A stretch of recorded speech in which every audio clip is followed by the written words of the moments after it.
Hello friends, मैं Mohammad Quddus Multitech e vehicle lab में आपका बहुत बहुत स्वागत है। दोस्तों, वादे के मुताबिक मैं ये आपके लिए वीडियो बना रहा हूँ। जैसा कि इसका आपने एक और वीडियो था जो एस्टिमेटिक डायग्राम के बारे में था, वो मैं बना चुका था और उम्मीद है वो आप तक पहुँच भी गया होगा। जैसा कि आप देख रहे हैं कि हमारे पास ये 72 वोल्ट का लिथियम आयन चार्जर आया हुआ है। तो ये लिथियम आयन चार्जर जो किसी स्टूडेंट का था, जिसका मॉडल नंबर आप यहाँ देख रहे हैं, ये पूरा नंबर यहाँ पे प्रिंट है। 72 72 वोल्ट 8 एम्पियर 72 वोल्ट 8 एम्पियर का ये लिथियम आयन चार्जर है जो एक स्टूडेंट का था। उसका मुख्य डिमांड ये था कि सर इसका स्कीमेटिक डायग्राम चाहिए और इसके बारे में कुछ आप बताएं, क्योंकि वो यहाँ से पढ़ के जा चुका है। तो उसने स्पेशली कोरियर किया था इसको और उसे समझने के लिए, क्योंकि हमारे यहाँ बहुत सारे ऐसे बच्चे हैं जो यहाँ से पास आउट हो चुके हैं, जो कोई 1 साल का है पहले गया है, कोई 2 साल पहले गया है। तो जो हमारे पुराने बच्चे हैं उन्हीं में से कोई ना कोई भेजता रहता है, तो हम वीडियो के माध्यम से उन्हें बताता हूँ जो लेटेस्ट टेक्नोलॉजी है। जैसा कि आप ये देख रहे हैं, प्रेजेंट टाइम में यही चल रहा है। इसमें डिस्प्ले यूनिट सारा कुछ लगा हुआ है, यानी चार्जिंग वोल्टेज एम्पियर सारा कुछ ये शो करता है। तो मैंने सोचा कि हमारे स्टूडेंट के साथ साथ आपको भी फायदा हो, क्योंकि मेरा मेन मोटो होता है कि हमारे यहाँ जो स्टूडेंट आ जाता है वो अच्छी तरह से सीख के जाए और साथ ही साथ आप लोग भी सीखें। और अगर आप बहुत अच्छी तरह से सीखना चाहते हैं तो मैं कहूँगा कि एक बार आप मल्टीटेक ज़रूर भी विजिट कीजिए। हमारे पास बहुत सारे कोर्सेज हैं, जैसे ई बाइक का, ई रिक्शा का और लिथियम आयन चार्जर का या कंट्रोलर का, और ई बाइक का कंट्रोलर, ई रिक्शा का कंट्रोलर, सारे कुछ थ्योरेटिकल प्लस प्रैक्टिकल बेस पढ़ाई जाती है। लेकिन इनमें से कुछ ऐसे भी बच्चे होते हैं जो केवल प्रैक्टिकल करना चाहते हैं, प्रैक्टिकल ही सीखना चाहते हैं, तो उनको भी हम बताते हैं। और कुछ लोग ऐसे भी होते हैं कि थ्योरेटिकल और प्रैक्टिकल दोनों सीखना चाहते हैं, तो उनके बारे में भी बताया जाता है। तो चलते हैं, जो हम लेटेस्ट जो टेक्नोलॉजी का लिथियम आयन चार्जर का बारे में मैं आपसे बात कर रहा था, जो लेटेस्ट टेक्नोलॉजी है, तो आज हम लोग समझेंगे कि इसमें कितने सेक्शन होते हैं और वो कहाँ है। तो चलते हैं, इस बोर्ड पे काफ़ी ध्यान से आपको देखना होगा, मैं एक एक बात बताता जाऊंगा। तो दोस्तों, सबसे पहले हम लोग इस एरिया की बात करते हैं।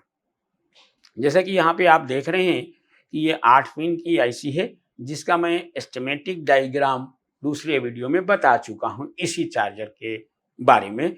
उम्मीद है वो आप भी देख लिए होंगे। तो ये जो आप देख रहे हैं, ये एरिया जो 8 पिन की आईसी है, ये मुख्य रूप से एक तरह से स्विचिंग आईसी कह सकते हैं। हालांकि एसटीआर बेस होता है। इसमें टोटल पिन अगर आप देखें तो इसमें से एक पिन मिसिंग है, यानी कटी हुई है। हालांकि कटा हुआ नहीं होता, वो कंपनी के द्वारा ही कटा हुआ बनाई गई है। तो इस आईसी का काम क्या है कि जब हम यहाँ से 220 वोल्ट एसी इन करेंगे, जैसा कि आप ये देख रहे हैं, 220 वोल्ट एसी इन करेंगे, तो ये जो आप देख रहे हैं, ये बॉक्स टाइप का कंपोनेंट दिख रहा है, मुख्य रूप से ये एसी फ्यूज है। उसके बाद ये आप देखिए गौर से, ये ब्रिज है जिसे पैक ब्रिज कहते हैं, और ये हीट सिंक पे टाइट है। ऐसा इसलिए क्योंकि ब्रिज गर्म होता है। उसके बाद अगर मैं आगे बढ़ूं तो ये स्विचिंग विभाग है, जो आईसी 8 पिन की ये स्विचिंग विभाग है, जिसका स्कीमेटिक डायग्राम मैं बना चुका हूं या आपके पास पहुंच गया भी होगा। और इसका अपोजिट चलें तो ये एक छोटा सा ट्रांसफार्मर है, जो कि सबसे पहला ये ट्रांसफार्मर होता है, जिसे स्टार्टअप ट्रांसफार्मर भी कह सकते हैं, या ये कह सकते हैं कि ये ट्रांसफार्मर और ये वाला आईसी, यानी जब ये आईसी काम करती है तो ये ट्रांसफार्मर एक्टिव होता है। एक्टिव होने के बाद इसके सेकेंडरी से और ये डायोड के द्वारा ये वोल्टेज लगभग 12 से 15 वोल्ट बना करके इस कार्ड पर, जैसा कि आप देख रहे हैं, लॉजिक कार्ड पर भेज देता है। साथ ही साथ फैन कनेक्टर पे भी ये वोल्टेज पहुंचती है। और इस कार्ड के बारे में सबसे पहले मैं आपको बताना चाहूंगा कि इस कार्ड पर बहुत सारे आईसियां हैं। देखिए, काफी दिन से मैं इस लाइन में हूँ, एक जमाना हो गया, एक युग हो चुका है, तो मुझे कोई दिक्कत नहीं होती है किसी भी चार्जर का या किसी भी कंट्रोलर का स्कीमेटिक डायग्राम बनाना, क्योंकि जैसा आपको मालूम भी होगा कि ये इंटरनेट पे कोई भी स्कीमेटिक डायग्राम अभी तक अवेलेबल नहीं है, केवल मल्टीटेक ही उसको प्रोवाइड करता है, हमारे बच्चों के लिए भी और आपके लिए भी। स्कीमेटिक डायग्राम, स्कीमेटिक डायग्राम से फायदा ये होता है कि आप किसी भी चार्जर को बड़ी आसानी से अगर उसकी वर्किंग समझते हैं तो आप अच्छी तरह से उसको सीख पाते हैं। हमारे यहाँ जो भी आप चार्जर पढ़ेंगे वो स्कीमेटिक डायग्राम विथ प्रैक्टिकल भी होगा, और अगर आप केवल प्रैक्टिकल सीखना चाहते हैं तो वो भी होता है। लेकिन हमारा ये फोकस होता है कि आप ऐसा सीखिए कि दुनिया का कोई भी चार्जर हो, ई बाइक का या ई रिक्शा का या कंट्रोलर है, बड़ी आसानी से आप उसे ठीक कर सकें। तो चलते हैं इस लॉजिक कार्ड पे। अगर आप ध्यान से देखें तो बहुत कुछ लगा हुआ है। सबसे पहले तो अगर आप दिखा पाए तो ये पीला वाला कंपोनेंट आप देख पा रहे होंगे थोड़ा अंदर की तरफ है, जो कि ड्राइवर ट्रांसफार्मर है।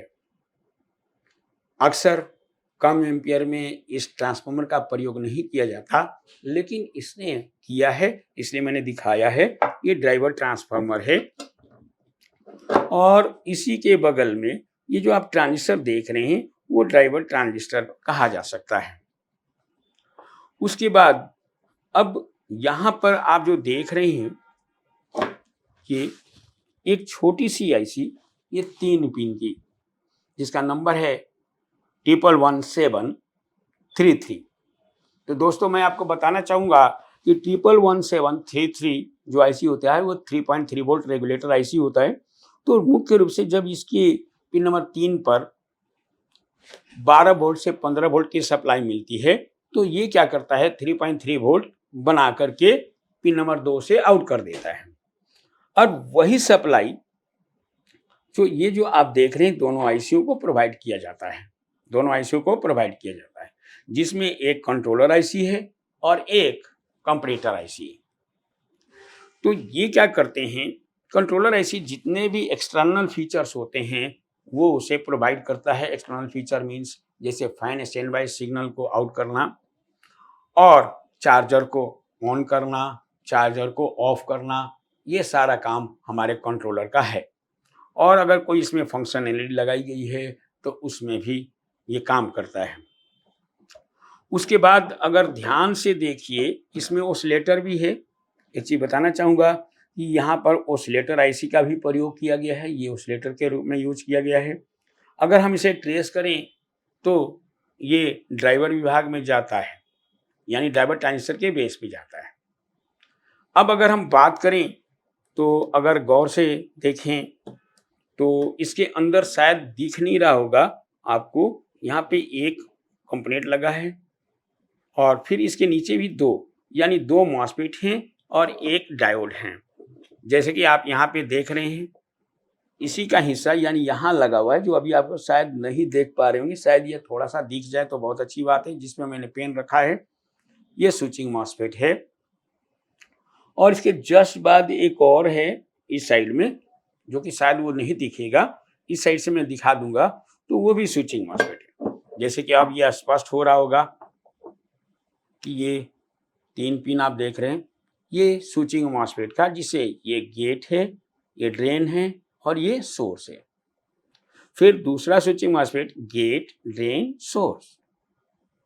तो दोस्तों मैं इस सर्किट को पुश पुल सर्किट माना जाता है और ड्राइव सिग्नल यहाँ से यानी इसी कार्ड से आ रहा है। आप देख रहे हैं ये अलग से कार्ड बना हुआ है, जो यहाँ पे ड्राइवर ट्रांसफार्मर है जो कि पीला वाला था उसका पिन है, और यहाँ पे ट्रांजिस्टर्स हैं वो, और उसके बाद ये कनेक्टर यहाँ पे लगा हुआ है जो ड्राइव सिग्नल प्रोवाइड करता है, जिसे इसके गेट पे पल्स आते हैं। पल्स आते ही ये स्विचिंग करने लगता है 1 बाई 1।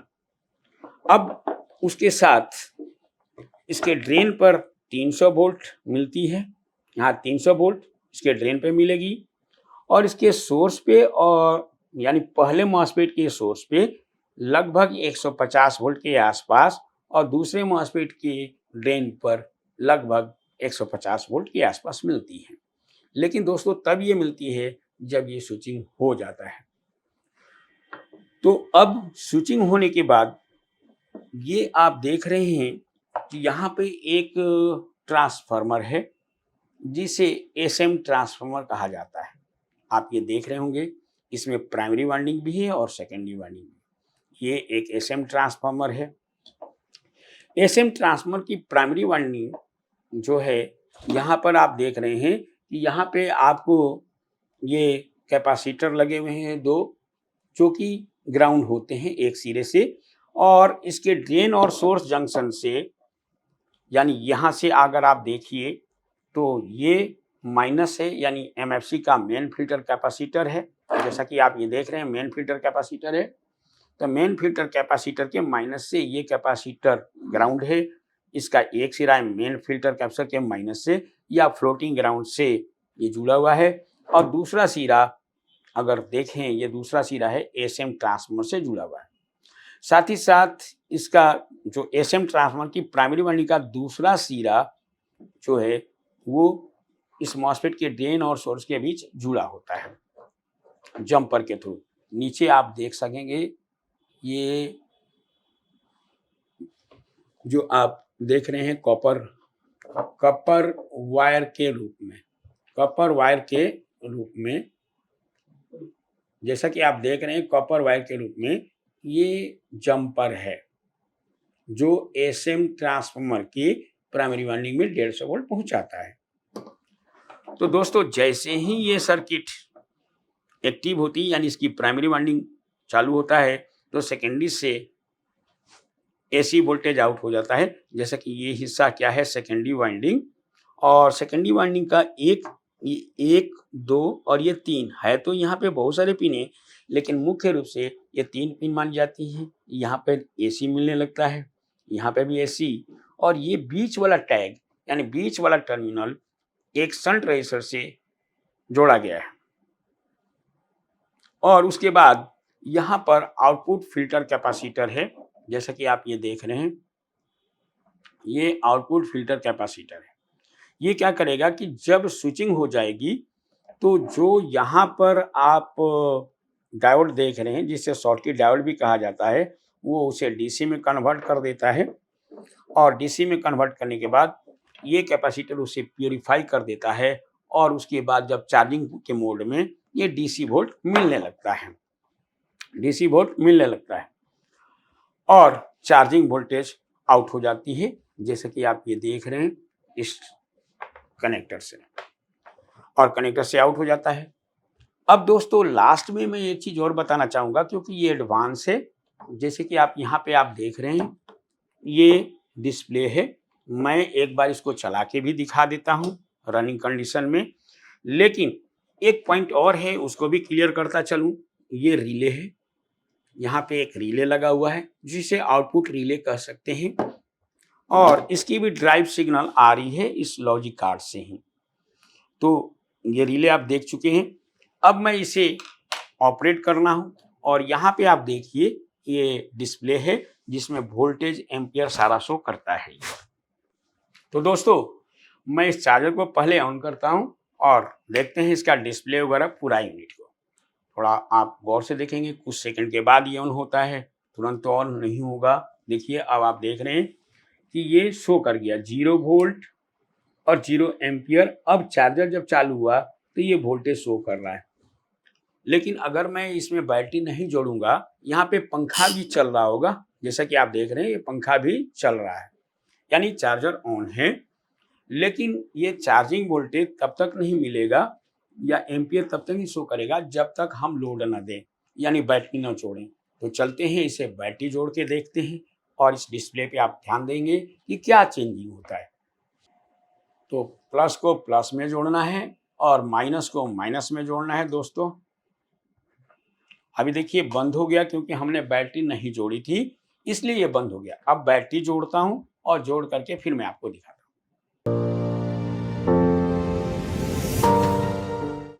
अब देखिए दोस्तों, अब ये चार्जर ऑन हो गया और यहाँ पे वोल्टेज भी शो कर गया और एम्पियर भी शो कर गया। अब मैं यहाँ पे बैटरी जोड़ चुका हूँ और एम्पियर भी ये शो कर दिया है।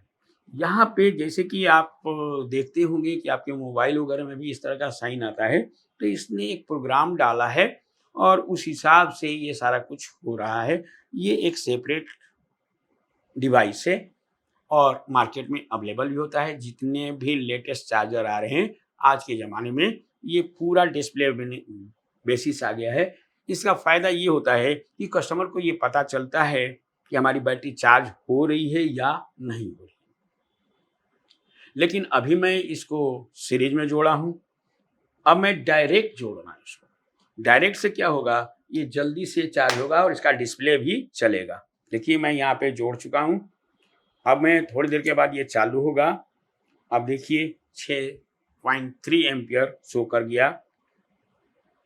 अब ये 6 नहीं 3.9 एम्पियर 3.9 एम्पियर शो किया है और 51.9। अब देखिए वोल्टेज बढ़ रहा है और ये धीरे धीरे इसका एम्पियर भी बढ़ेगा।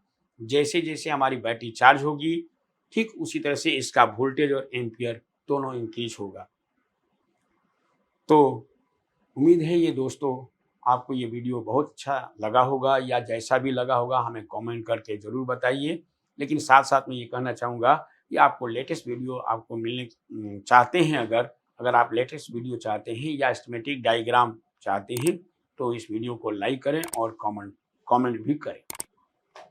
तो इस वीडियो में इतना ही। थैंक यू वेरी मच दोस्तों।